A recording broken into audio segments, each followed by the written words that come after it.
Behold the plague fleets of Nurgle, armadas of derelict battleships, corpse-haunted cruisers, and bloated tankers swollen with filth, once proud vessels of the Imperium and now corrupted beyond comprehension.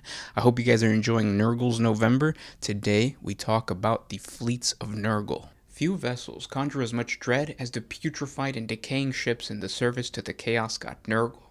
Known as plague fleets, these massive spacefaring vessels are unlike any other ship in the galaxy.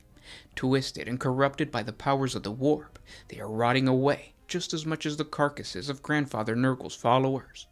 Liquefied rust running like blood across their hulls, cankered and broken power supplies, plasma coils and radiation conduits seeping their plasma like pus. Strange tentacle-like appendages sprouting out into space like living beasts.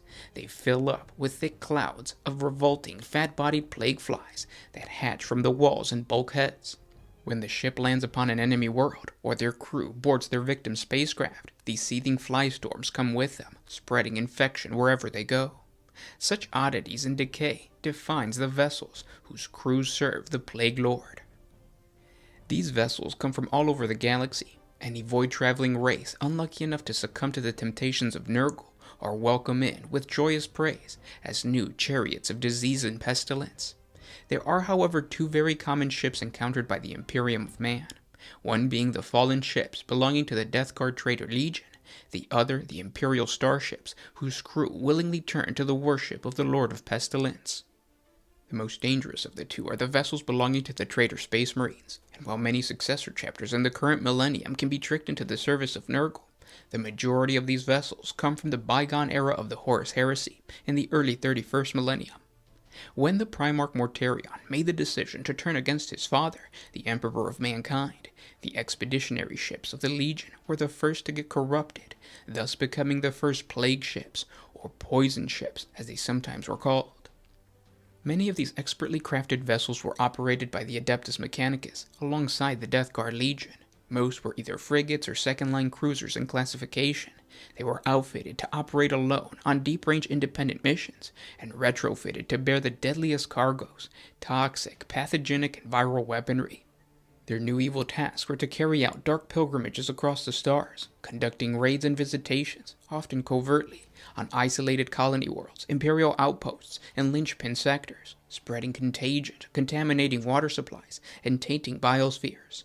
Although these attacks were on many worlds to slay millions, not simply by plague and poison, but by civil unrest, famine, and anarchy that would often follow in their wake, their main purpose was not wholesale annihilation. Instead, it was to create panic, to spread fear, to wound and weaken the Imperium ahead of a traitorous advance rather than outright destroy. For a wounded world demanded costly aid and assistance from its allies, whereas the dead world required nothing. For this reason, Exterminatus-class weaponry was rarely employed by the poison ships, but more insidious and subtle agents were instead used, many of them bred and manufactured by the Magos biologists in the War Master's faction, or within the bioweapon vaults and the laboratoria of the dreaded Death Guard world killer, the Mia Donamori, which had been darkly infamous for its stockpiles of such weaponry long before the outbreak of the war. Once the nature and tactic of these poison ships became widely known by the Loyalist, they unsurprisingly became a priority target for destruction, and were hunted down wherever they were encountered. The desire to purge the threat of the poison ships was so great that specific hunter-killer missions were launched against them by several separate Loyalist factions and legions during the Great Scouring, and Terra itself placed a high bounty on the destruction of such vessels, drawing the attention of rogue traders and even unaligned renegades and corsair forces to the task. Not all plague ships were destroyed. Many successfully fled into the Eye of Terror, and furthered their descent into corruption as the god of Decay spread his gifts to these stolen Imperial battleships. It became the duty of the Sixth Plague Company of the Death Guard Traitor Legion to master and garrison all of the voidcraft that evaded the destruction during the Great Scouring. Known as the Ferrymen, these Plague Marines worked with the Dark Mechanicus to organize the Legion's rotting Armadas, of vital resources for the now demon Primarch Mortarion.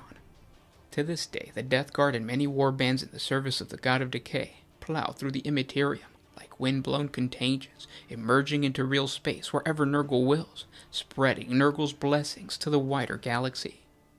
And then there are those plague fleets that are made up of the unlucky ship crew that fell to the temptations of chaos, Whether they be colonized ships stranded in the void, or corrupted navy captains who handed over the souls of their crewmen, these ships are now in the service of Nurgle, and their mission is to spread the joy of never-ending decay. Sometimes the Lord of Pestilence doesn't always have to try very hard to add a new ship to its fleet. Imperial ships are cramped, claustrophobic places at best of times, and the air which feeds their living crew is a commodity that must be endlessly recycled and filtered back into the vessel. Such lifeless air like this often becomes stale, and the stench of sweat and grime hangs heavy in the air, like a games workshop with a bunch of wargamers. Under their mask of filth, Nurgle and his dedicated followers find little difficulty in spreading his diseases through the vessel. Such plagues aboard ships are not uncommon, and Nurgle laughs gleefully at such works. A ship's entire crew may weaken beneath this malady, and in such desperation they will turn to Nurgle for protection. And so a new plague ship is born. Its crew spared the sorrow of death, but instead gifted an eternity beset by the same plague which first laid them low. But decay doesn't merely affect the living.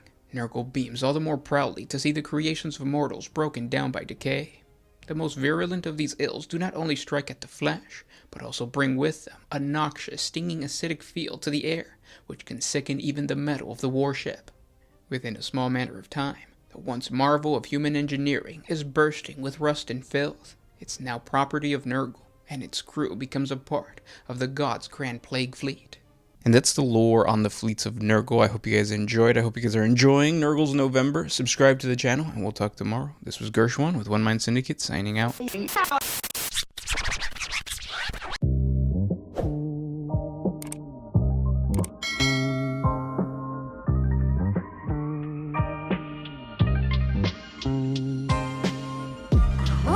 used to put my freedom first in any situation.